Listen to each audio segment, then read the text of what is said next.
A'udzubillahi minasyaitonirrajim. Bismillahirrahmanirrahim. Alhamdulillahi rabbil alamin. Nahmaduhu wa nasta'inu wa nastaghfiruh. Wa na'udzu billahi min shururi anfusina wa min sayyiati a'malina.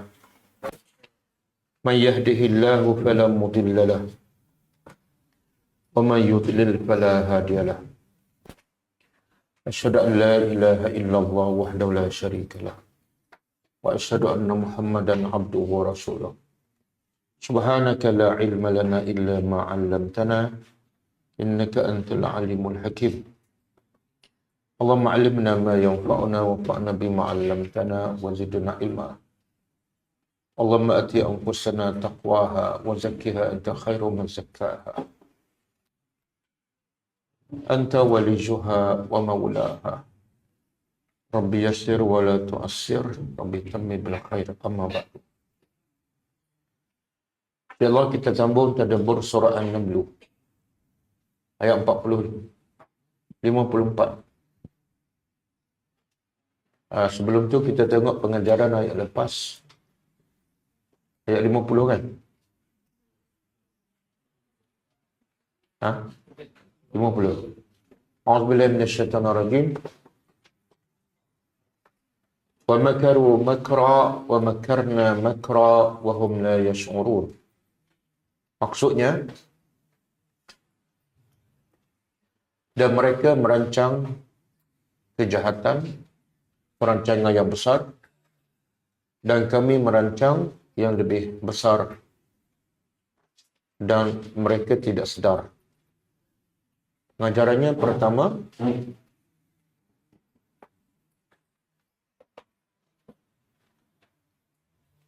kebesaran dan kekuasaan Allah,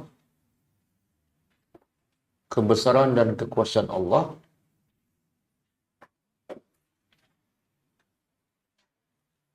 yang merancang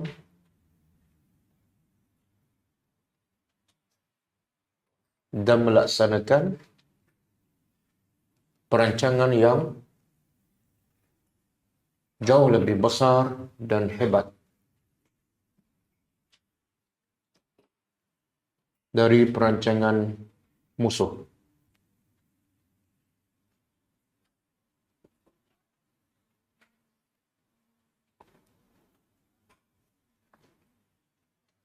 Yang kedua,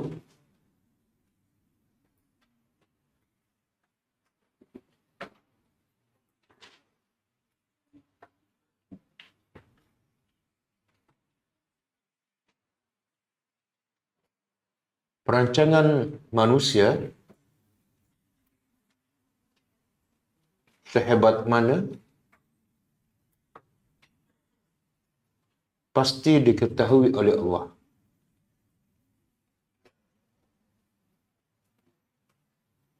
Tetapi perancangan Allah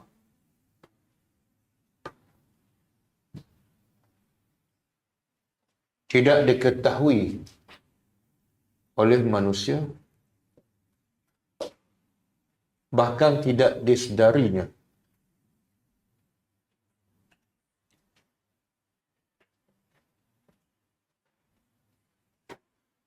Bagaimana Allah merancang untuk menimpakan azab kepada kaum-kaum yang berdosa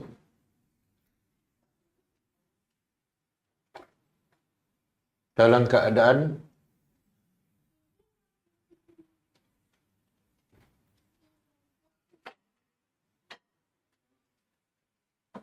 mereka tidak bersedia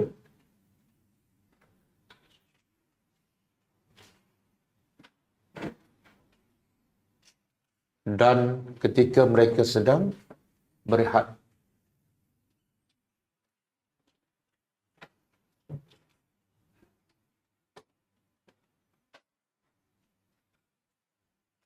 Yang ketiga,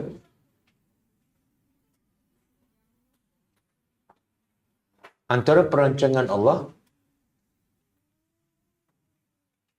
yang tidak disedari manusia ialah istidraj. Istidraj, iaitu Allah memberi nikmat yang banyak dan berterusan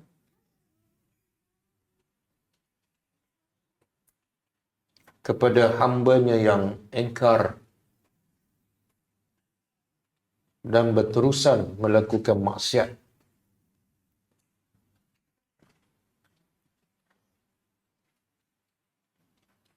Agar hamba itu semakin jauh daripada Allah.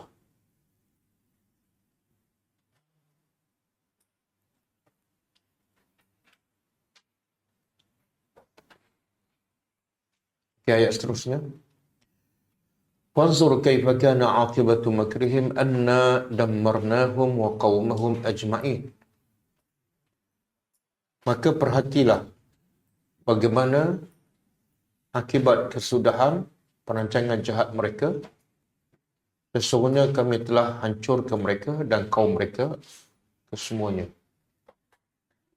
Pengajarannya pertama,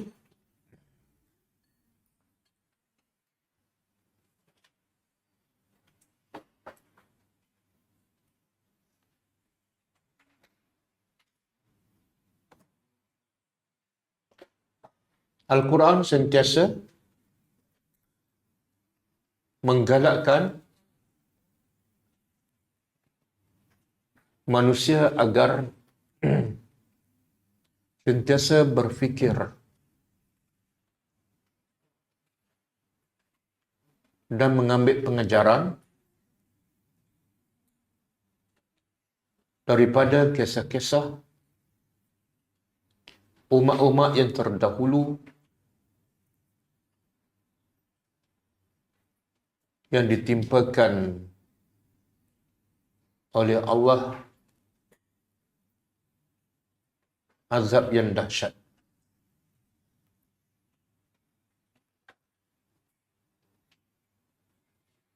Agar manusia mengelakkan daripada melakukan sebab-sebab yang membawa kepada seperti azab tersebut.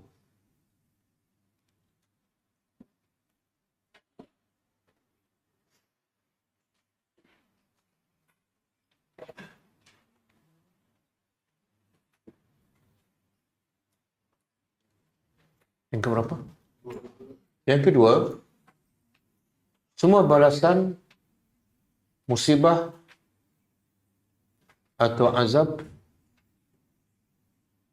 yang menimpa manusia adalah berpunca daripada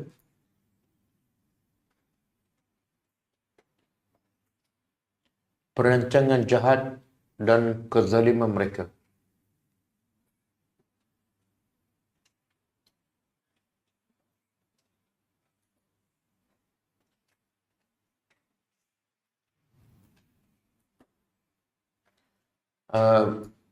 Tulis dalam bracket sila rujuk surah Al-A'raf. Sila rujuk surah Al-A'raf ayat 96 dan surah Al-Ma'idah ayat 65 dan 66.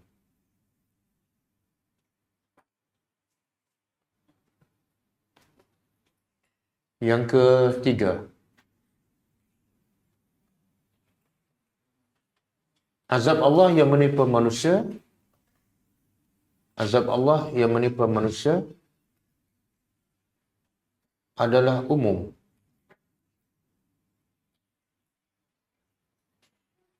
Ia akan menimpa orang yang jahat, dan juga orang yang soleh.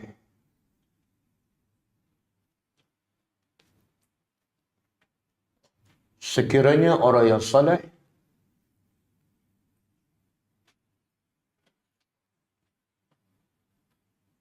tidak berdakwah dan mencegah kemungkaran,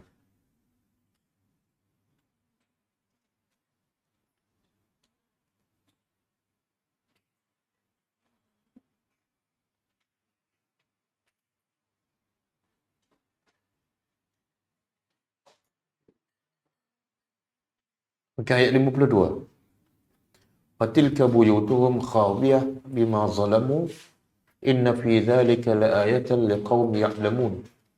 Maksudnya demikian itulah rumah-rumah mereka hancur disebabkan kezaliman yang mereka lakukan. Sesungguhnya pada demikian itu pasti ada tanda-tanda kebesaran Allah bagi mereka yang berilmu. Pengajarannya pertama,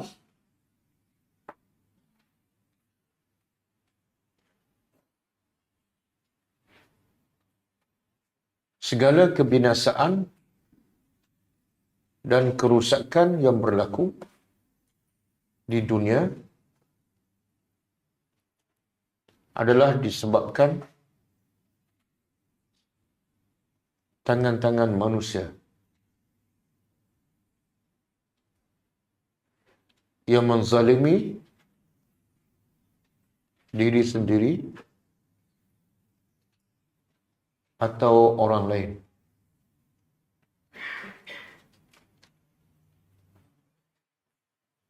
Yang kedua, balasan adalah dari jenis amalan yang dilakukan.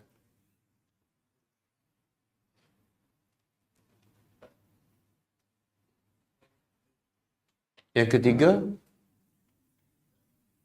Allah Maha Adil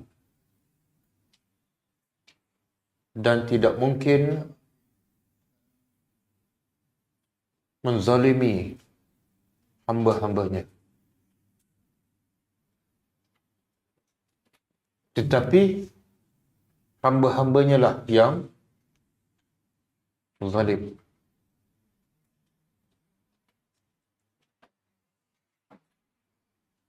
Yang ketiga, yang keempat,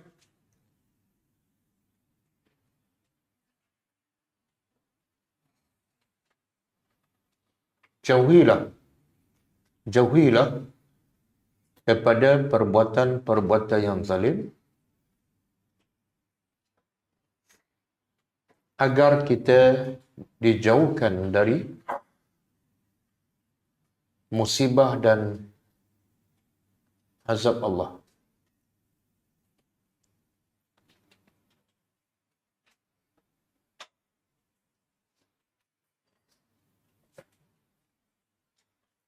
Yang kelima,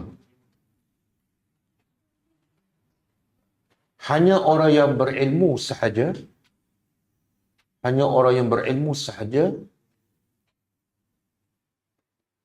yang akan mengambil pengajaran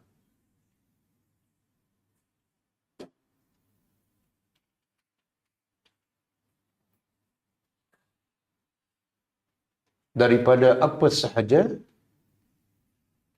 yang berlaku di dunia, khususnya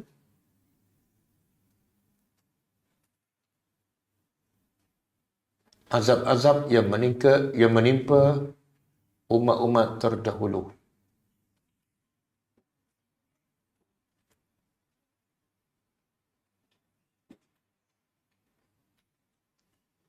Yang keenam, kelebihan ilmu dan galakan. Kelebihan ilmu dan galakan agar menambahkan ilmu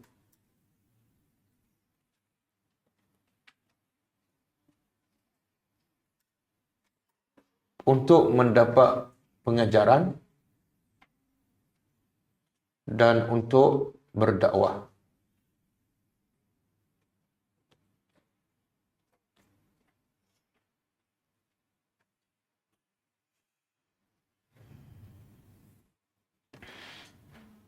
Okay, ayat 53. Wa anjaynal ladzina amanu wa kanu yattaqun.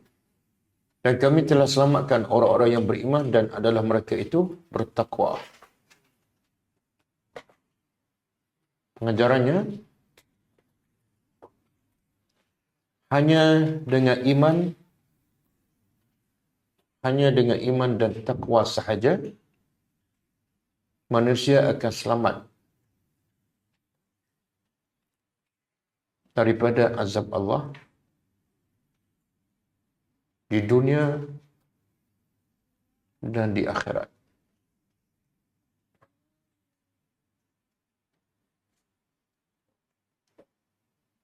Yang kedua, manusia yang waras akan sentiasa berusaha bersungguh-sungguh untuk melakukan apa-apa sahaja demi untuk menyelamatkan dirinya daripada musibah dan azab Allah.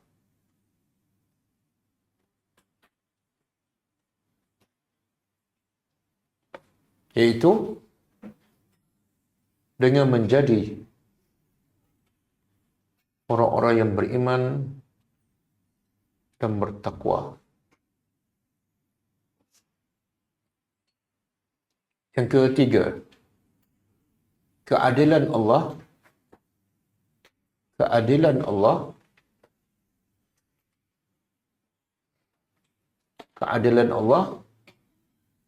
yang akan membinasakan mereka yang layak dibinasakan dan akan menyelamatkan mereka yang layak diselamatkan sahaja.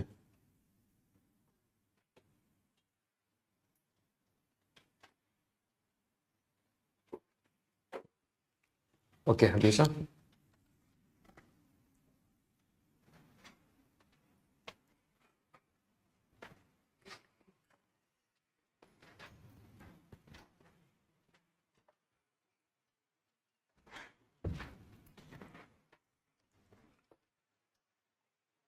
Okey, kita sambung ayat 54. A'udzubillahi minasyaitonir rajim. Ayat 54 ni adalah masuk kisah baru. Kisah yang keberapa ni? Yang pertama kisah Musa AS. Yang kedua kisah Nabi Sulaiman dengan Nabi Daud AS. Dan kisah ketiga Soleh. Kisah keempat ialah kisah Nabi Lut. Kalau kita perasan dalam Quran, biasa selepas kisah kaum Samud, Allah akan sebut kisah Nabi Lut. Okey, apa munasabahnya? Khususnya, Quran ni yang pertama diturun kepada orang Mekah. Munasabahnya ialah orang Mekah ni selalu pergi ke mana? Syam dan Yaman. Kalau dia pergi ke Syam, dia jumpa satu tempat yang kaum dia azab oleh Allah. Apa nama kaum dan apa nama tempat itu? Madain solat yang kita ada belajar semalam. Kemudian kalau pergi atas lagi, jumpa apa? Jumpa tempat kaum Nabi Lut. Dia on the way. Jadi cerita tu ikut turutan perjalanan. Dan tempat ni semua orang-orang Mekah selalu berjalan dan melihat kesannya.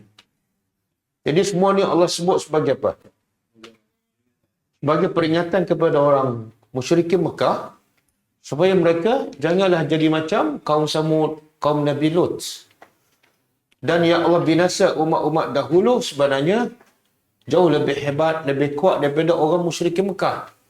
Jadi kalau Allah nak hancurkan orang musyrikin Mekah, bila-bila masa je. Satu. Yang kedua, itu sebagai amaran kepada orang musyrikin. Yang kedua, apa dia? Sebagai hiburan dan motivasi kepada Nabi dan para sahabat. Jangan takut pada orang musyrikin Mekah. Jangan gentar. Sebab kaum yang dahulu jauh lebih kuat dan lebih perkasa, tapi dengan senang Allah hancurkan dengan angin, dengan suara. Jadi untuk Allah hancurkan orang Mekah tu tak ada masalah. Okey. Jadi sekarang kita belajar ambil pengajaran daripada kisah kaum Nabi Lut alaihissalam. Wa Lutan dan Lut.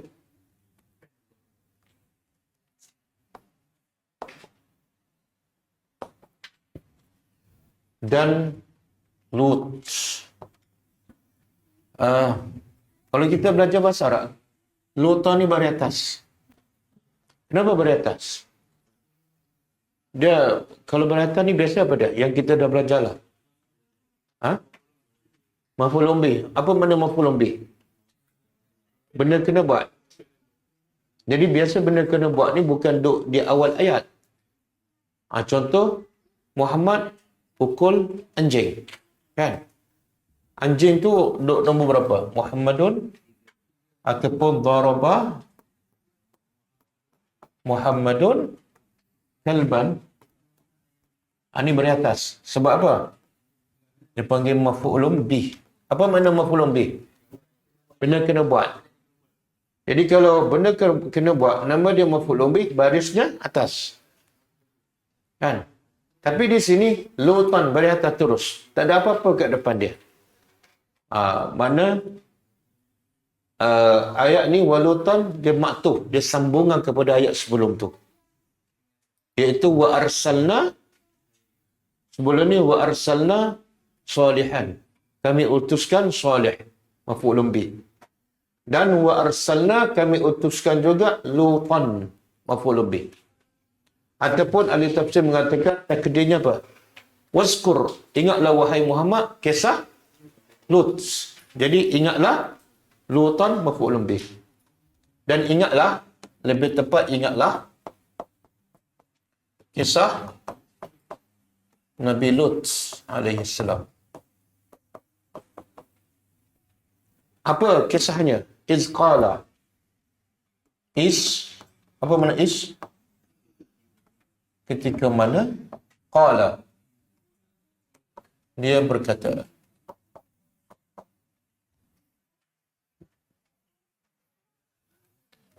liqaumihi,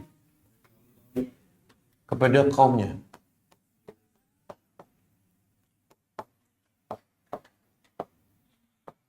Semua para nabi bila berdakwah dia sebut apa? Ya qaumi, ya qaumi. Tapi bila Nabi Muhammad tak ada ayat ya qaumi. Kenapa? Sebab Nabi Muhammad diutuskan untuk semua umat manusia. Dan nabi-nabi sebelum Nabi dan Rasul sebelum Nabi Muhammad diutuskan khusus kaumnya, kepada kaumnya. Apa dia? Atatuna. Ni dia panggil apa? Huruf Hamzah ni dia panggil istifham. Apa makna istifham? Pertanyaan. Dan pertanyaan ni kita dah belajar. Berapa jenis? Satu, hakiki. Yang kedua, majazi. Hakiki ni betul-betul nak tanya soalan ataupun nak jawapan. Dah makan ke belum? Bila nak pergi? Kan? Majazi, bukan nak tanya soalan, bukan nak jawapan. Tapi nak, sama ada nak mencela, nak menyindir, nak mengingkari perbuatan. Orang tanya, kenapa lambat? Ada soalan tak? Ada. Itu soalan hakiki ke majazi? Dua-dua boleh. Tak, tengok nada dan tengok siapa tu. Kalau orang tu selalu lambat, kenapa lambat tu? Majazi. Okey. Jadi Allah tanya, Nabi Lut bertanya pada kaum dia, atatuna, adakah ataupun apakah ta'tuna kamu mendatangi ataupun melakukan fahisyah, perbuatan keji. Perbuatan keji. Fahisyah ni perbuatan keji. Wa antum, wa ni dipanggil wawul hal, dalam keadaan antum, kamu tubsirun. Tubsirun daripada apa? Semalam kita jumpa basarah. Dan bila basarah ada dua maksud. Satu, basarah bil ain, melihat dengan mata. Yang kedua, basarah bil qalbi, melihat dengan hati. Okey. Di sini melihat dengan apa ni? Dan sedangkan dalam keadaan kamu, dua-dua maksud betul. Satu, melihat dengan mata. Yang kedua, melihat dengan hati ni makna mengetahui. Kamu tahu. Apa maksud ni? Apa perbuatan keji itu? Apakah patut kamu melakukan perbuatan keji? Apa perbuatan keji? Apa dia?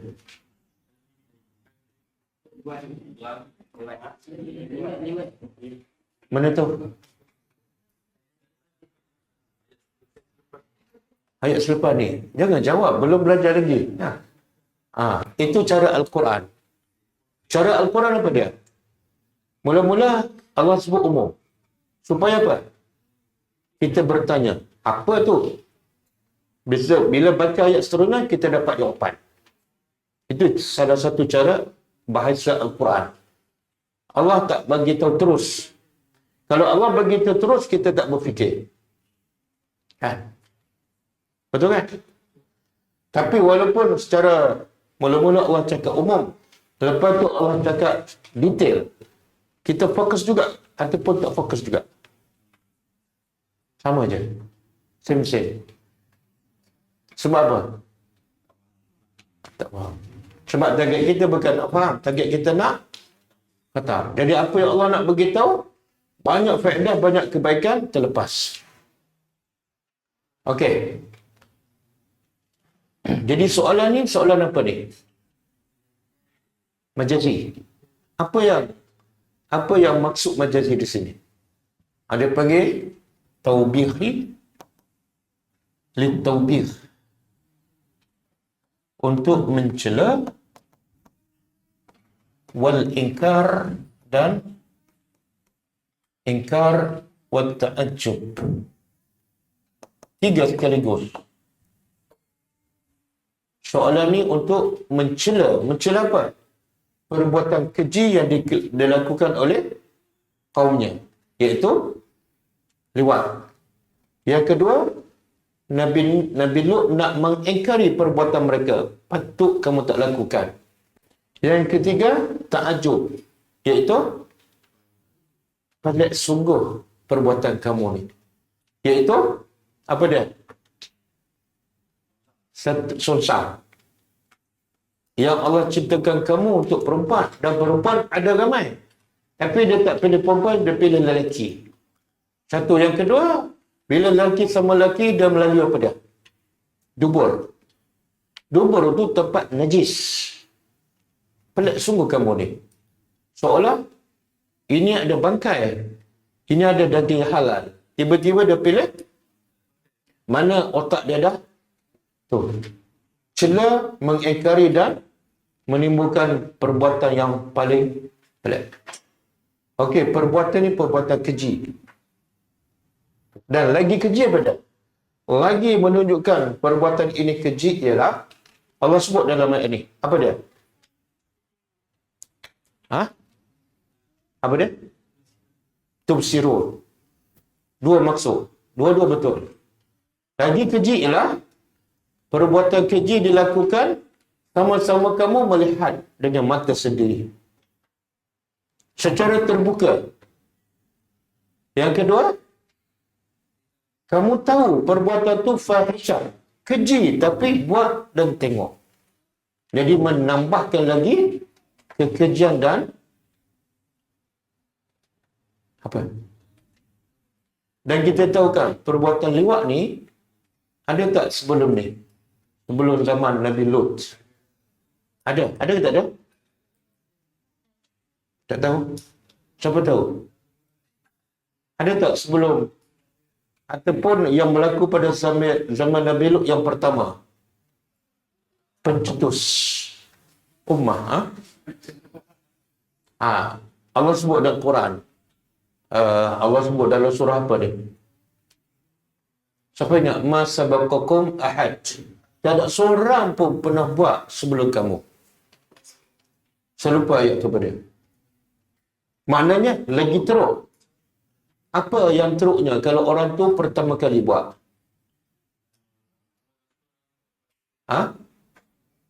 Kalau siapa yang ikut buat selepas tu, semua yang pertama ni akan tanggung dosa sampai kiamat. Dia panggil apa? Pencetus lah. Sebab tu Allah sebut dalam Quran surah Baqarah. Wala takunu awwala kafirin bih. Allah kata, jangan kamu menjadi orang kafir yang pertama. Kenapa? Kalau kamu jadi orang kafir yang pertama, semua yang kafir selepas itu, kamu akan tanggung dosanya sampai kiamat.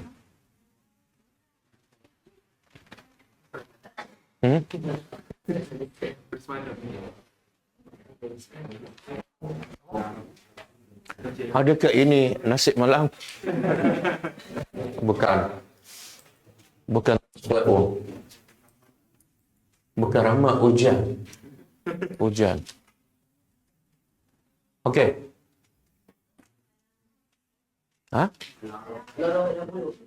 Al-A'raf 80. Jadi Allah semua yang terlibat dengan LGBT selepas zaman Nabi Lut sampai kiamat, siapa penanggung dosa yang paling banyak? Kaum Nabi Lut. Sebab mereka ya. Okey. Surah Al-A'raf ayat 80.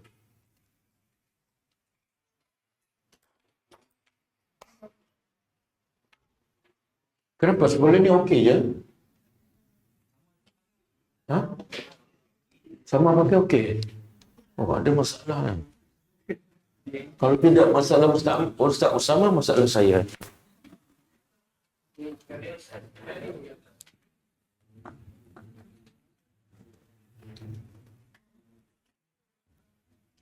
Okey. Cuba tengok maksud. Walutan, cuba terjemah. Jangan tengok terjemah di bawah ni. Walutan, dan ingatlah kisah Nabi Lut izqala, ketika mana dia berkata liqaumihi, kepada kaumnya, atatuna al-fahisha, adakah patut kamu melakukan perbuatan keji, ma sabaqakum biha min ahadin, yang tak ada ahad, tak ada seorang pun mendahului kamu perbuatan ni. Kamulah yang mula-mula sekali. Lagi teruk. Jadi berapa kali teruk? Satu, perbuatan di luar fitrah. Yang kedua, bukan tempat yang sepatutnya. Yang ketiga, dalam keadaan terbuka. Yang keempat, yang pertama buat. Cuba buka surah Hud. Surah Hud.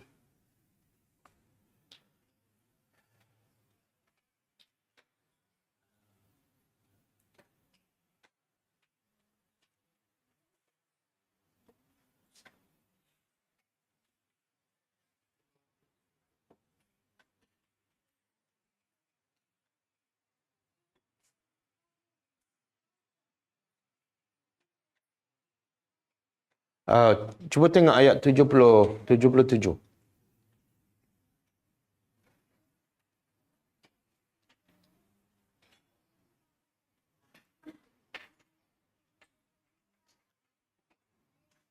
Oh, lain. 46 ni.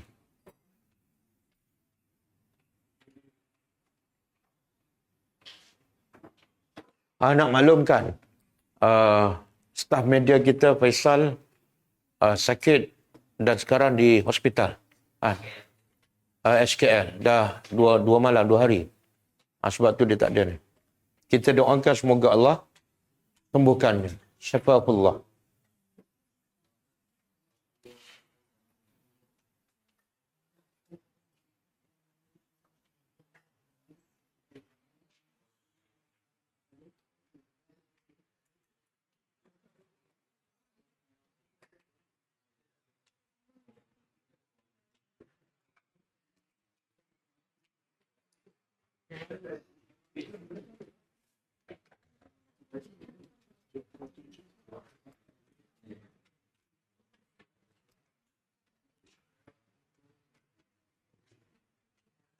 Ha, 77.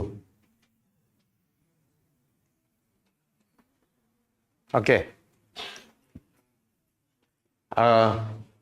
Walamma tengok dahsyatnya kaum Nabi Lut ni bukan setakat dia buat secara terbuka, tapi dia nak buat dalam rumah Nabi Lut.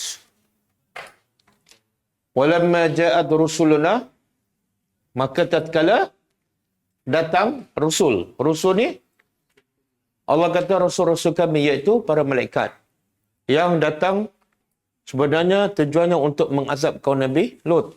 Tapi mereka datang dalam bentuk anak-anak muda yang muka licin. Si abihim, menyebabkan Nabi Lut rasa risau, wadhaqa bihim zar'an, dan rasa sempit. Sebab apa?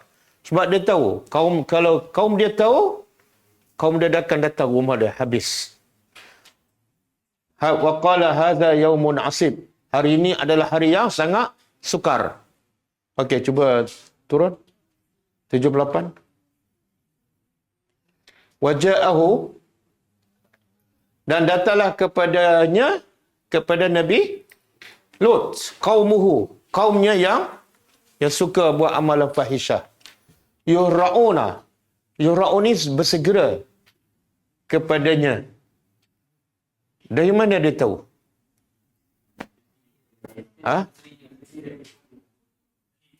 Isteri Nabi Lut hantar mesej pada kaum dia. Adalah ahli tafsir mengatakan, sebab Rasul ni datang secara rahsia. Tiba-tiba kaum dia tahu. Mana ada orang bocorkan rahsia. Ada orang kata isteri dia. Wa min qablu, dan dari sebelum itu, kanu ya'maluna as-sayyi'at. Kaum dia memang suka buat benda yang sayyi'at. Benda keji, jahat. Qala ya, maka kata Nabi Lut, ya qaumi, wahai kaum aku, haula'i banati. Ini adalah apa banati? Banat. Anak-anak perempuan. Dia kata ini adalah anak perempuanku. Anak perempuan siapa ni? Haula'i banati. Adakah anak perempuan Nabi Lut? Bukan. Tapi ini adalah wanita-wanita kaum dia. Yang maksudnya ialah Allah cipta kamu untuk perempuan, dan perempuan ada ramai di luar. Kenapa kamu tetap pilih lelaki? Kamu ada pilihan.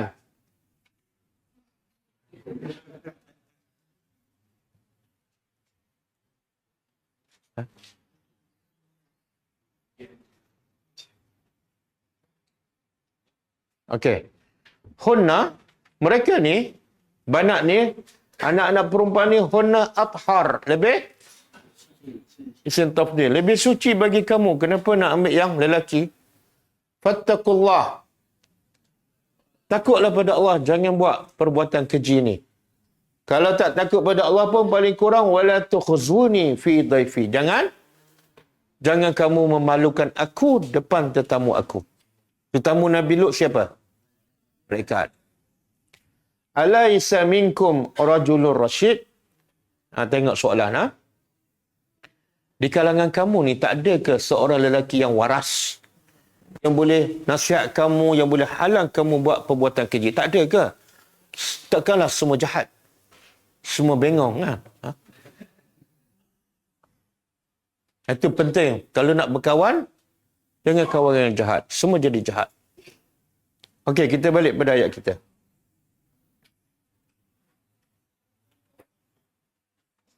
Kita pergi pada ayat seterusnya. A'innakum, sekarang Allah Nabi Nuh menghuraikan apa perbuatan keji. Perbuatan keji itu ialah innakum, adakah patut innakum sesungguhnya kamu la ta'tuna, lam pasti ta'tuna, kamu mendatangi rijal apa dia? Lelaki-lelaki. Kalau seorang rajulun.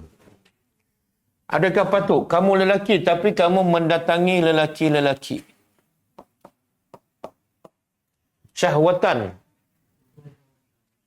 Maksud apa ni? Adakah patut kamu mendatangi? Kalau orang tu jumpa lelaki, salah ke tak? Tak. Yang salah apa dia? Kerana syahwat. Yang jadi salah ni. Kamu mendatangi lelaki kerana nafsu syahwat.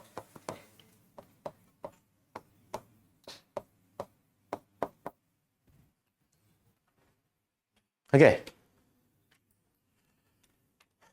Ada berita terbaru kan? Ada dengar? Ada berita terbaru? Tak dengar? Oh, tak dengar? Tak, kita bukan nak bagi tahu sesiapa, tapi berita ni dah jadi dah terbuka, dah jadi keputusan mahkamah. Seorang ustaz dihukum penjara 13 bulan sebab cium lelaki di hotel. Ni kerja kaum Nabi Lut. Tapi kerja kaum Nabi Lut. Tapi orang ni hampir setiap hari buat live cerita pasal Islam. Cerita pasal Islam. Sehingga orang panggil dia ustaz.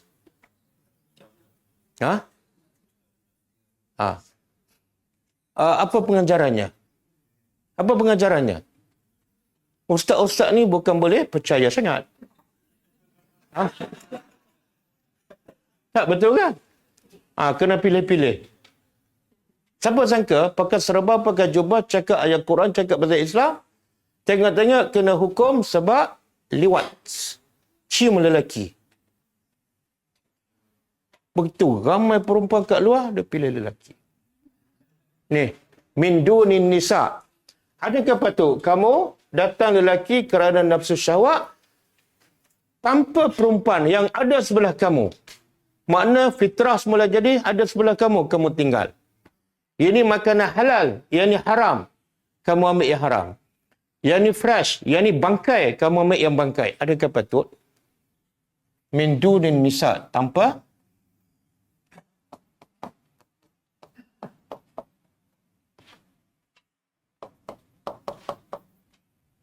bal antum, bahkan antum, kamu adalah kaum tajhalun, yang jahil. Yang jahil apa ni? Jahil orang apa? Ilmu. Jahil apa ni? Kamu seolah jahil perbuatan itu adalah perbuatan keji. Ataupun yang kedua, kamu jahil akibat perbuatan kamu akan diazab. Jadi pengajarannya, penyakit jahil adalah penyakit paling bahaya.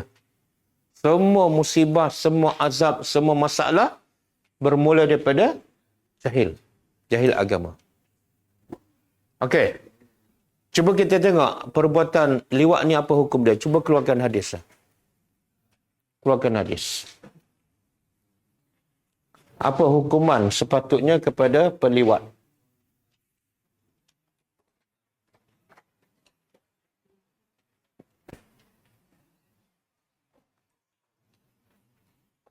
Okey. Punca liwat ni sebab apa?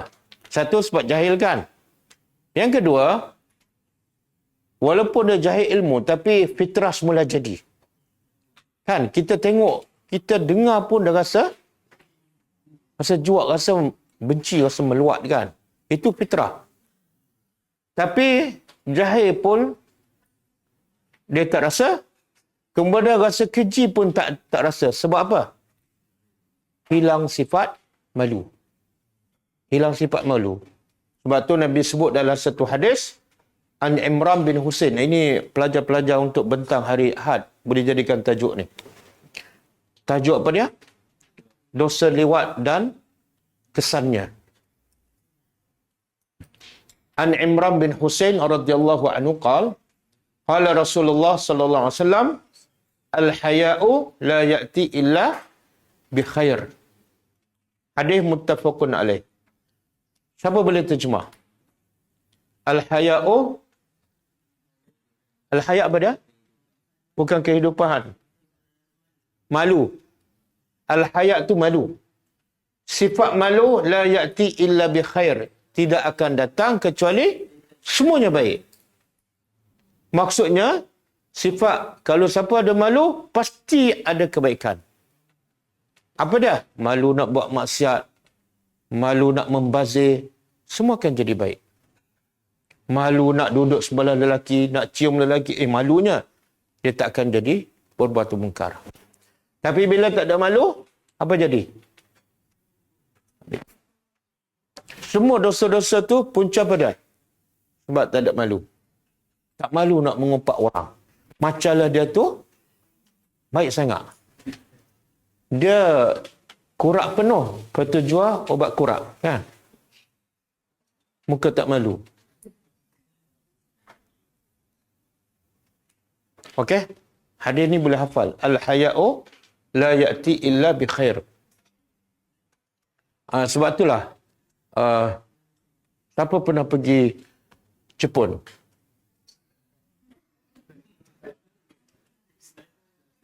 Tak. Saya tanya pelajar, kenapa tuding jadi kat saya? Saya nak beritahu, orang Jepun ni kenapa boleh jadi hebat? Walaupun dia kafir.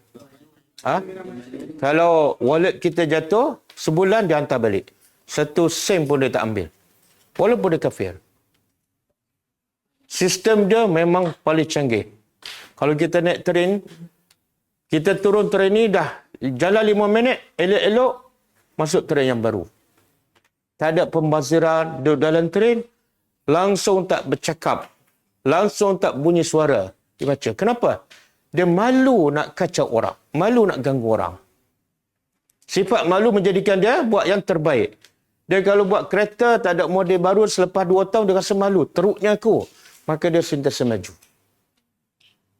Cuma ada yang negatif lah. Bila ada masalah, dia malu nak mengadu orang, dia pun bunuh diri. Itu yang tak baguslah. Sebab itulah kita tengok kedai-kedai makan di Jepun tak ada besar. Tak ada kedai macam 24 jam. Lepak. Dia malu nak lepak buang masa. Minum gelas, minum teh secawan. Duduk 1 jam. Bayar RM1.50. Malu. Kan? Orang kita tak malu kan? Patut pergi tengok bola ramai-ramai kat kedai tu. Jalan jam. Ingat tengok ceramah agama. Tengok bola, muka tak malu. Betul. Bahkan ada kedai-kedai di Jepun, tak ada tempat duduk. Tak ada tempat duduk. Habis dia makan macam mana? Berdiri. Kenapa dia makan berdiri? Sebab dia malu nak buang masa. Nak makan 5 minit, habis jalan. Satu kedai tu, saya pergi, ada pelancong daripada Malaysia. Sudah makan, dia bersembang. Jadi, waiter tu datang. Boleh tak keluar? Ada orang tunggu. Sampai kena tegur macam tu. Yang menegur tu, bukan orang Islam. Yang dia tegur, sebab kelebihan Jepun ada sifat malu. Kalau dia masuk nilai Islam, dia jadi hebat. Jadi hebat. Yang Melayu ni tak tahulah. Ha? Sebab tu namanya Melayu je. Ha? Okey, baca hadis seterusnya. Hadis. An Ibn Mas'ud radhiyallahu anhu qala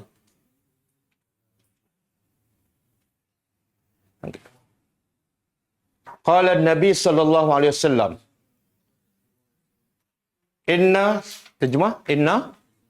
sesungguhnya mimma dari apa yang adrakan nas, dari apa yang orang ramai tahu, min kalamin nubuwah, daripada ucapan para nabi.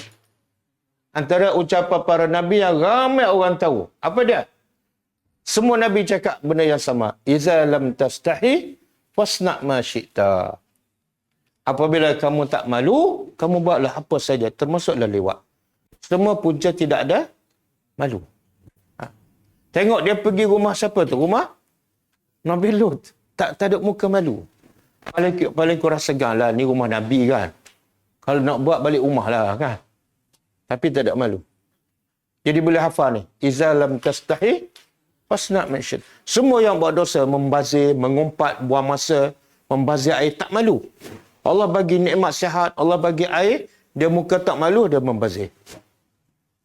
Okey. Hadis seterusnya. Qala, boleh tulis untuk pelajar khususnya. Apa? Hadis tadi. Riwayat Bukhari kan? Bukhari.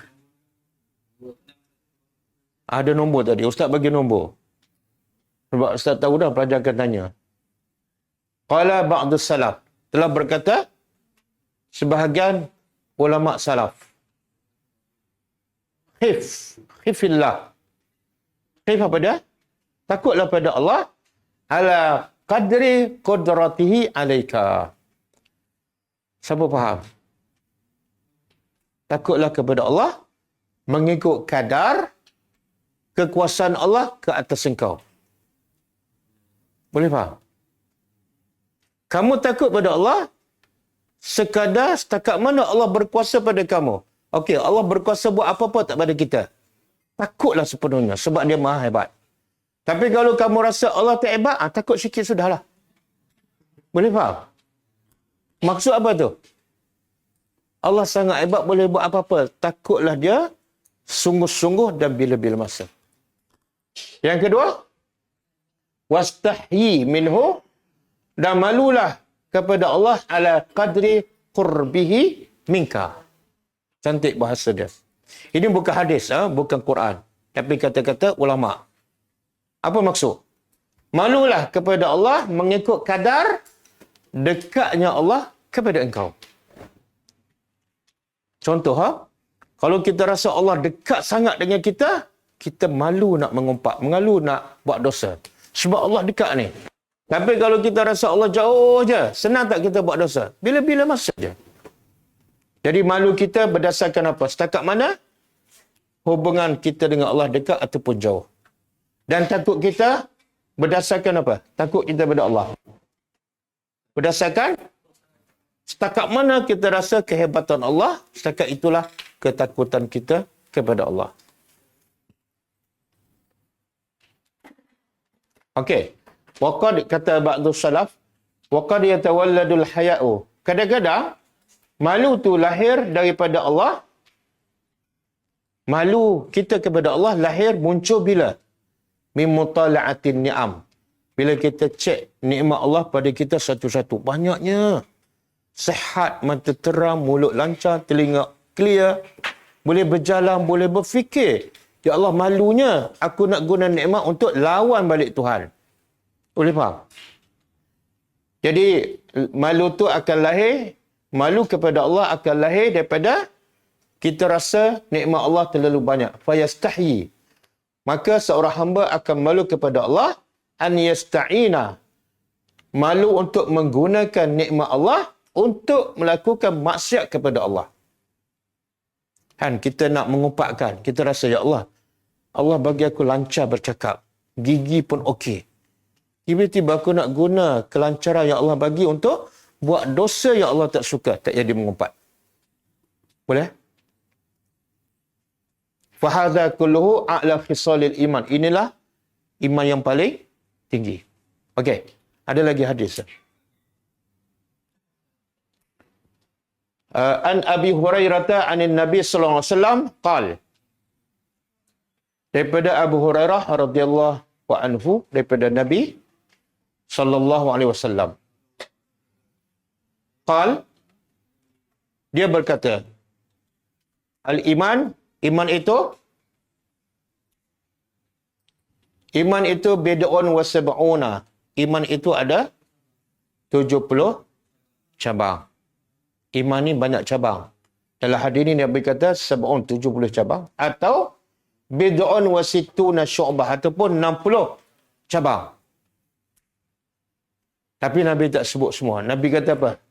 Fa afdaluha, iman yang paling tinggi ialah ucapan la ilaha illallah. Iman yang paling tinggi, paling kuat.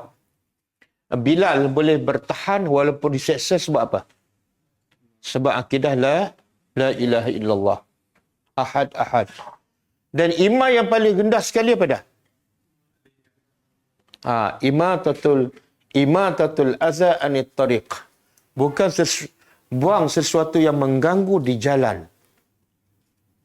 Kita ingat iman selama ni solat, pergi haji, pergi umrah, bayar zakat, puasa kan? Tak. Buang benda mengganggu di jalan, tanda kita beriman. Tapi sebab kita tak didik macam tu, kita didik iman ialah rukun Islam. Buang sampah, bukan, tak ada kaitan. Jadi kita tengok buat tak tahu. Betul kan? Kadang-kadang kita masuk masjid, tengok selipar terbalik. Kita buat apa? Kita betulkan selipar tu ataupun kita kuis dia, letak selipar kita. Kan? Sebab apa? Padahal kita nak solat. Sebab dalam kepala kita, iman ialah solat. Betulkan selipar orang, bukan iman. Tak. Bahkan ada satu hadis, ada orang tu masuk syurga sebab dia buang ranting di tengah jalan supaya orang berjalan lancar. Jadi kena tukarlah cara kita berfikir kan. Kita dulu belajar iman, Islam, solat. Puasa, haji, zakat. Selain daripada tu tak ada. Senyum tak ada. Buang duri ke tengah jalan pun tak ada. Okey? Dan wal haya'u, malu adalah satu cabang daripada cabang iman. Malu tu. Jadi semua yang buat dosa berpunca satu jahil. Yang kedua, tak ada rasa malu. Semoga Allah beri sifat malu pada kita. Okey, apa hukum orang yang liwat? Qala Rasulullah sallallahu alaihi wasallam, man wajadtumuhu, siapa yang kamu jumpa, kamu temui, ya'malu amala qaumi Lut, melakukan amalan kaum Nabi Lut. Kalau jumpa, buat apa? Faqtulu, bunuhlah al-fa'il wal maf'ulun bih. Maf'ulun bih. Apa makna fa'il? Orang yang buat dan orang yang diliwat. Dua-dua bunuh. Hadis sahih. Kenapa kena bunuh? Orang berzina kalau dia tak kahwin, apa hukumnya? Baru belajar dengan Ustaz Usamah kan? Sebab tak bunuh kan? Yang ni kahwin ke tak kahwin ke bunuh. Kenapa? Sebab dia lebih dahsyat daripada berzina, iaitu sungsang. Melanggar daripada zina ni lelaki dengan perempuan, fitrah, cuma haram. Sebab hukum dia bunuh. Siapa yang buat dan siapa yang kena buat, hukumnya bunuh. Tapi siapa yang kena bunuh? Siapa yang melaksanakan hukuman bunuh? Pemerintah. Jangan pandai-pandai pergi bunuh. Tengok orang tu lewat, dia ambil batu, dia rejam kan? Huru hara habis. Okey, cuba angkat turun sikit. Ulama beza pendapat. Bunuh dengan apa? Cara bunuh pula ulama beza pendapat. Tapi hukum bunuh sepakat. Lagi? Hadis apa ni? Semua ada nombor. Nanti boleh bagi kok. Siapa ni? Sakuan, boleh bagi? Ni, Ustaz ada bagi ni hadis ni, nombor-nombor semua ni. Okey, turun lagi. Lakinnahum, akan tetapi ulama ikhtalafu, berbeza pendapat, kaifa yuqtal, bagaimana cara bunuh. Hukum bunuh sepakat, yang berbeza beda cara bunuh. Hal yuqtal, adakah dibunuh dengan rejam sampai mati? Au biilqa'ihi misyahikin, ataupun dicampak daripada gunung, bawa orang yang lewat atas puncak gunung campak pun boleh. Wa itba'ihi, lepas campak daripada gunung balik dengan hijarah batu sampai mati. Ataupun yuqtal bis saif, ataupun bunuh dengan pedang. Au yuqtal bil ihraq, ataupun bunuh dengan bakar dengan api. Dan waqad fa'alahu, semua hukum-hukum ni, cara bakar telah dilakukan oleh Abu Bakar dan telah dilakukan oleh Abdullah bin Zubair dan telah dilakukan oleh Hisham bin Abdul Malik.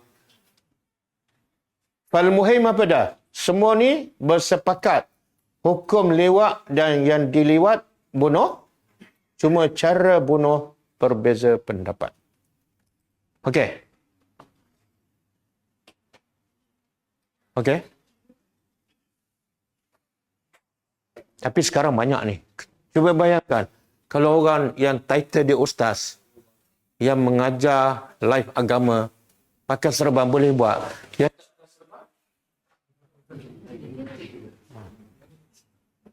Yang penting apa dia? Yang menghalangnya apa? Ilmu dan malu. Kalau ada malu, dia tak akan buat. Memalukan. Okey. Habis lah. Kita balik pada ayat kita.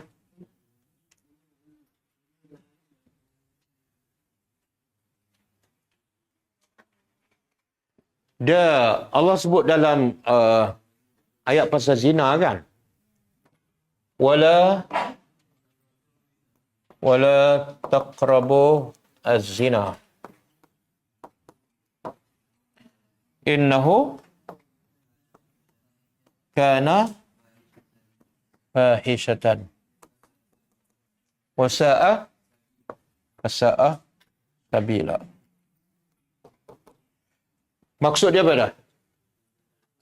Jangan kamu mendekati zina. Kenapa? Innahu kana fahisha. Dia adalah perbuatan keji. Tapi zina ni, fahisha tidak ada alif lam. Kalau lewat tadi ada tak? Atatuna al-fahisha. Jadi ulama bahas dari segi bahasa. Al tu menunjukkan lagi dahsyat daripada yang tidak ada alif lam. Jadi ulama mengatakan hukum lewat lebih dahsyat, lebih besar hukumnya daripada hukum zina. Salah satu tanda ialah bila sebut lewat, Allah sebut al-fahisha. Tapi bila zina, fahisha saja. Okey, kita tengok ayat seterusnya. Bila Nabi Lut tegur kaum dia, kenapa kamu mendatangi lelaki kerana syahwat, sedangkan wanita tu ramai? Kenapa?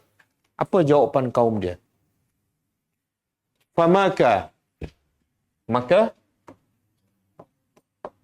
Maka tidaklah kana adalah jawab. Jawab apa dah? Jawablah dah jadi bahasa Melayu. Dia soal jawab kan? Soal jawab. Ni soal jawab ni, dua-dua ni perkataan Arab ni.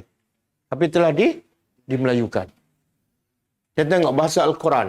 Maka tidak adalah jawapan kaumnya illa kecuali an qalu, bahawa mereka berkata, akhriju apa dia? Usir.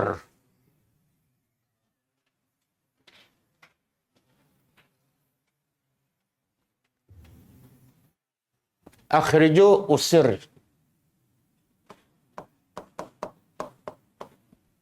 Ala Lut. Ala apa mana? Keluarga dan pengikut lah. Pengikut Lut. Min qaryatikum. Dari kampung ataupun negeri kamu. Maksud apa ni? Dia anggap Nabi Lut dengan keluarga dia, pengikut dia, bukan daripada kampung ni. Ni pendatang. Sebab apa? Saya lupa nak sebut. Pasal apa? Kalau kita tengok ayat Quran, bila Nabi berdakwah pada kaum dia, yang mesej pertama dia, apa yang disampaikan? Mesej pertama sekali. U'budullah wajtanibu. Sembah Allah, jauhlah tauhid. Wa ma lakum min ilahin ghairuh. Tidak ada Tuhan melainkan Allah. Semua mesej para Nabi dalam Quran, sembah Allah, jauh tauhid. Tapi bila Nabi Lut tak ada. Yang sembah Allah, jauh syirik tak ada. Yang ada, perbuatan liwat. Soalannya kenapa?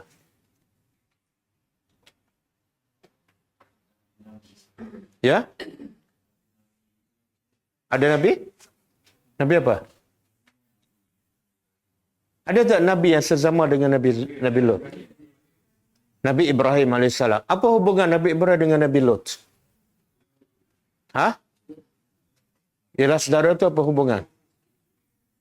Ada dalam tafsir dia kata Nabi Lut anak saudara kepada Nabi Ibrahim. Jadi Nabi Ibrahim tu pakcik dia.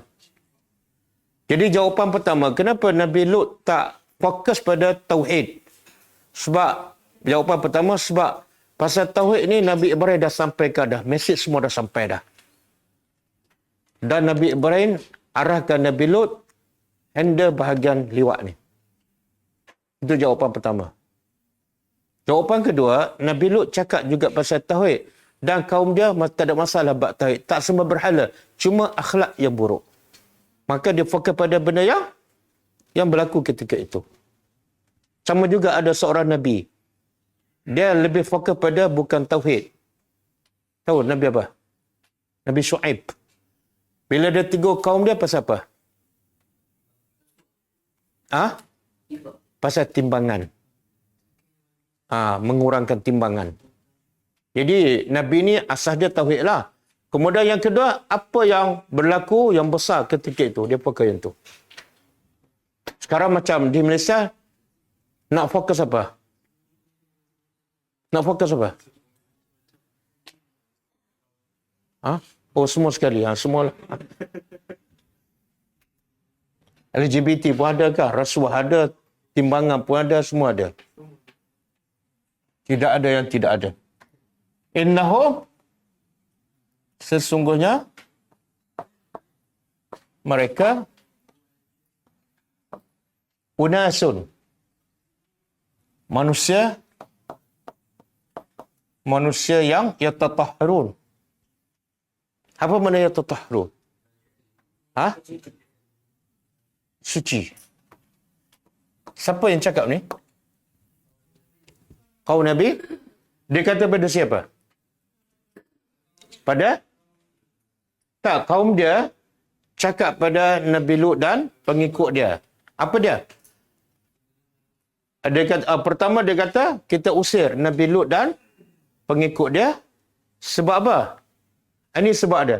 Sebab kaum Nabi Lut dan pengikut dia ni adalah golongan suci. Jadi apa maksud dia?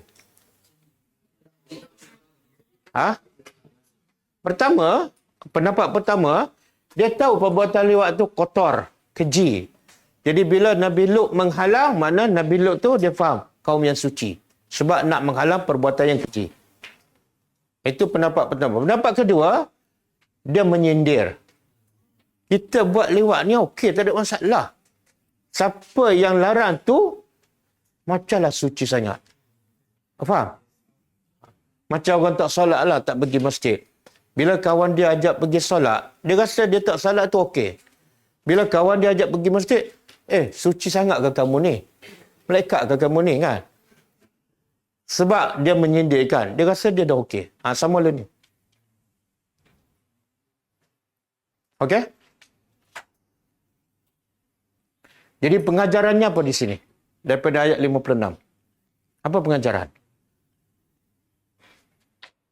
Bila buat apa yang Allah suruh, bila buat kerja mulia, apa risikonya? Dapat anugerah? Tak. Kena? Siapa yang patut dihalau? Yang buat kerja kotor. Tapi itulah sunnatullah. Orang mulia yang ajak pada perkara mulia, dihina, dihalau, diusir. Itu risiko.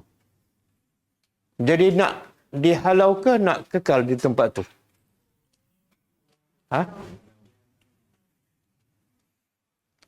Kalau nak jadi mulia, risikonya mungkin dihalau.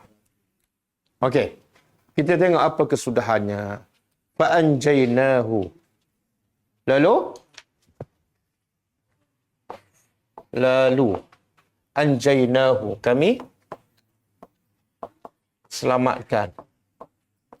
Sebenarnya kisah Nabi Lut ni dengan kaum dia, Allah sebut banyak dan detail dalam surah lain. Surah Hud, surah Al-A'raf, surah Asy-Syu'ara. Ini dalam surah ni Allah sebut ringkas. Cerita, tegur kau, lepas tu degil, terus Allah turunkan azab. Ringkas. Maka Allah kata, kami selamatkannya. Selamatkan siapa ni? Nya ni siapa? Tak. Nya ni seorang. Nabi Lut. Dan wa ahlahu. Dan ahlinya. Ahli keluarganya. Kecuali imra'atahu. Apa dia imra'ah? Isterinya.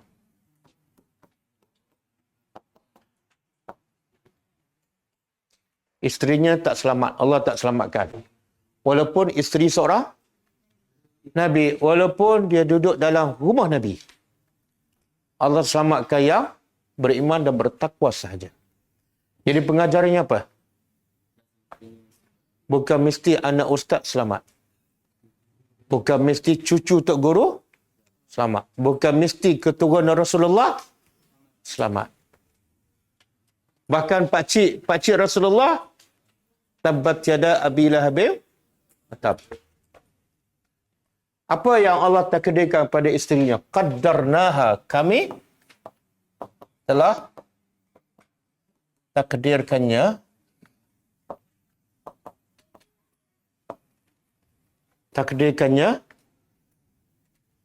Minal ghabirin. Dari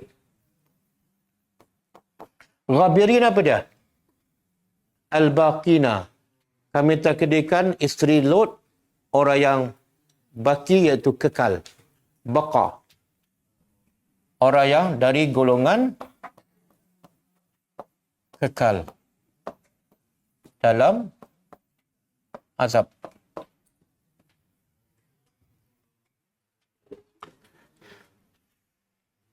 Okey, isteri dia, kenapa dia azab? Apa dosa dia?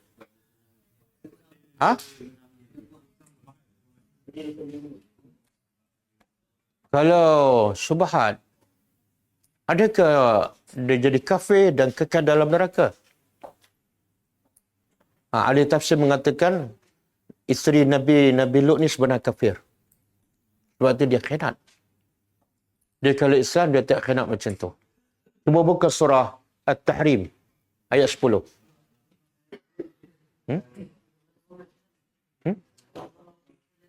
Ya.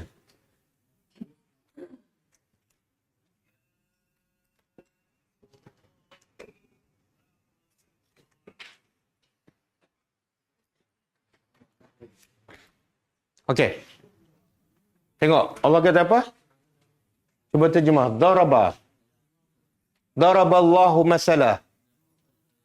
Allah telah bukan pukul. Daraba ni banyak makna. Membuat. Allah telah membuat masal, perumpamaan.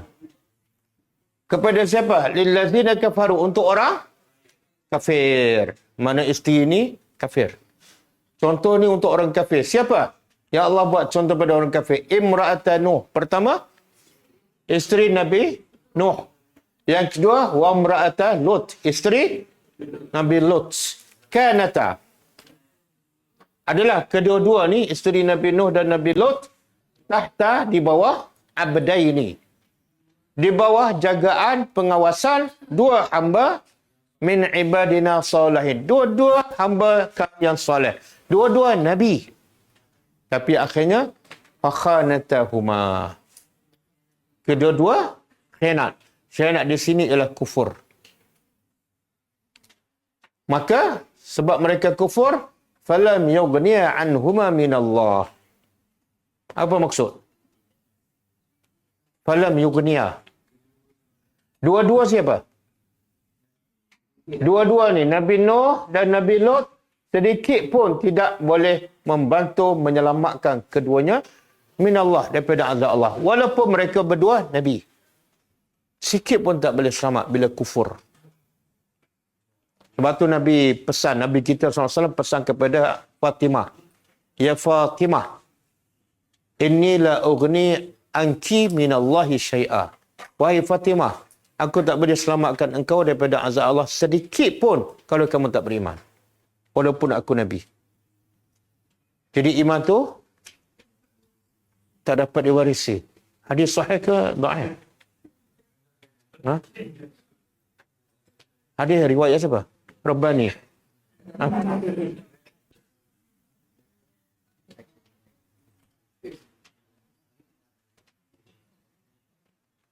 Syai'an. Wakilah. Dan dikata pada keduanya, udkhulah, tengok bahasa Arab. Udkhulah apa mana? Masuklah oleh kamu. Yang mana menunjukkan berdua? Alif. Kalau seorang udkhul, kalau dua udkhulah. Diperintah pada keduanya siapa? Isteri Nuh dan isteri Nabi Lut, masuklah kamu berdua ke dalam neraka ma'ad dakhilin. Bersama orang yang masuk. Okey, soalan. Kalau kedua-dua ni kafir, kenapa masih terus bersama Nabi? Kan kalau isteri kafir, dia automatik terpisah kan? Kalau katalah suami Islam, lepas tu isteri tu murtad. Dia masih isteri ataupun terpisah automatik? Okey, yang ni kenapa isteri Nabi Nuh dan Nabi Lut masih berada di rumah tu? Sehingga Allah turunkan azab. Ha? Dalam ahli tafsir mengatakan, Nabi Nuh tak tahu. Kalau Nabi Nuh tahu, dia akan pisahkan. Pengajarannya apa? Allah akan hukum apa yang kita tidak tahu. Allah tidak zalim. Pada zahirnya Islam. Okey? Jadi bila kita baca kisah-kisah macam ni, kita kena rasa apa? Takut. Takut apa? Ha? Jangan bergantung pada orang. Jangan bergantung pada bapa yang alim. Jangan bergantung pada ketua kumpulan yang warak. Bergantunglah pada diri sendiri. Yang boleh selamatkan kita ialah iman dan takwa kita sahaja. Apa yang kita buat, itulah penyelamat kita. Apa yang kita tak buat, iman tidak boleh diwarisi. Okey. Dan angkat sikit lagi, kita tutup dengan kisah ni. Wa daraballahu masala. Allah buat contoh untuk orang beriman pula. Siapa? Imra'at Fir'aun, isteri Fir'aun. Ia ni suami jahat Abi Jahat. Tapi tak menghalang untuk isteri menjadi ahli syurga. Iz qalat, ketika mana dia diseksa oleh Fir'aun, sampai tahap dia berdoa kepada Allah, Rabbi, wahai Tuhanku, ibni. Ibni apa dah? Ibni ni bukan anak, tapi binalah. Binalah untukku. Indaka, di sisi engkau, baitan, rumah, istana, fil jannah. Tengok, isteri Firaun ni cerdik. Sebab tu dia masih Islam. Apa cerdik dia dalam doa dia? Apa cerdik dia dalam doa dia? Ha? Dia minta rumah siap-siap. Oh, tu cerdik lah. Tak. Ada lagi ayat yang menunjukkan isteri Firaun cerdik. Ha? Antara rumah dengan sebelah Allah, dia minta yang mana dulu? Itu tunjukkan dia cerdik. Rumah nombor 2. Yang nombor 1, dekat dengan Allah. Sebab tu pepatah Arab kata apa? Pepatah Arab. Al-jaru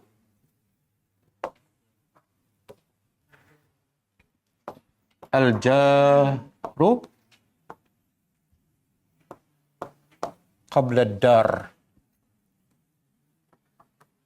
3 patah aja. Cuba terjemah. Al-jar apa dia? Al-jar, jiran. Qabla, sebelum. Dar, rumah. Apa maksud? Jiran sebelum rumah. Apa maksud? Bila kita nak beli rumah, jangan tengok rumah dulu. Tengok. Kadang-kadang rumah hebat, banglo, tapi jiran perompak. Tenang tak? Tak. Kadang-kadang rumah tu orang beriman. Sebelah jiran kita orang beriman. Rumah kita kecil je, tapi kita rasa tenang je. Sebab tu, siapa isteri Firaun? Nama apa? Asyah binti?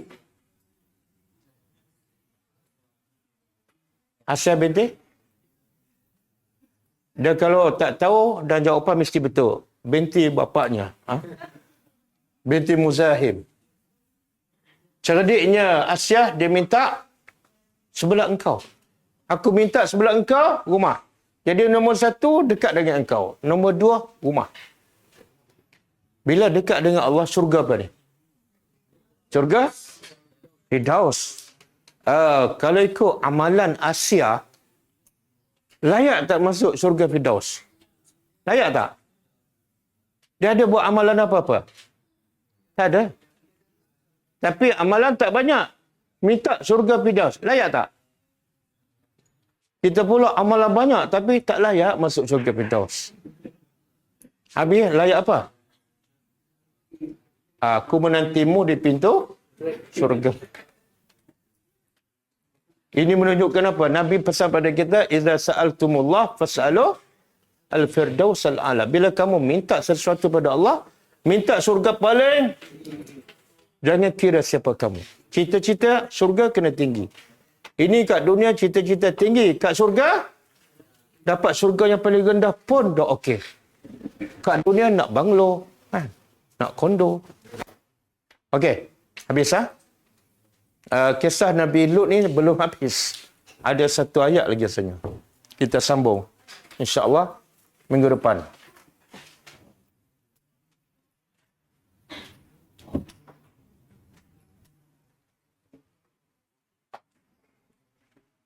Ada soalan?